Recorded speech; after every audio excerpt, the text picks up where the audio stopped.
ખેડામાંથી સમાચાર મળી આવે છે। નવસારી જિલ્લાના જલાલપોર તાલુકામાં મતદાર યાદી સુધારણા પ્રક્રિયા દરમિયાન ચોંકાવનારો ખુલાસો સામે આવ્યો છે।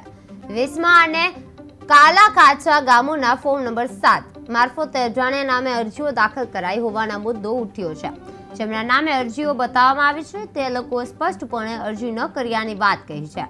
ગ્રામજનોએ આ મામલે ડેપ્યુટી કલેક્ટર સુધી સીધી રજૂઆત કરી છે। વહીવટી તંત્રે દરેક અરજીની કાયદેસર રીતે તપાસ અને બીએલઓ દ્વારા વ્યક્તિગત ચકાસણીની ખાતરી આપી છે।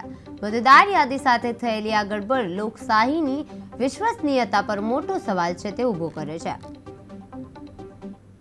હું બશીર દિલેર વેસમા આજરોજ હમો કાળાકાછા અને વેસમાના ધીરુભાઈ મણિભાઈ પટેલ, વિનેશભાઈ ગુલાબભાઈ પટેલ અને ધર્મેશભાઈ રાઠોડ જે લોકોએ ફોર્મ નંબર 7માં વાંધા અરજી રજૂ કરી હતી તે બાબતે ડેપ્યુટી કલેક્ટર ખુમાન સાહેબને મળવા માટે આવ્યા હતા અને અમને શાંતિથી અમારી રજૂઆત સાંભળી।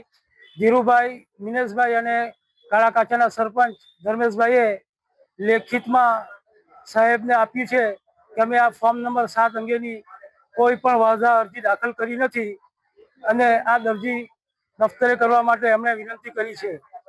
તથા ધીરુભાઈ, વિનેશભાઈ અને ધર્મેશભાઈએ એફિડેવિટ કરીને પણ આપ્યું છે કે ફોર્મ નંબર 7 જે વાંધા અરજી છે અમે કોઈ જગ્યાએ આ ફોર્મ અંગે રજૂઆત કરી કે આ ફોર્મ અમે આપ્યા નથી તે અંગેની રજૂઆત આજે અમે નવસારી ડેપ્યુટી કલેક્ટર ખુમાન સાહેબને આપી છે અને સાહેબે અમને કોઈ પણ નામ નહીં નીકળે તેમની ખાતરી આપી છે અને બીએલઓ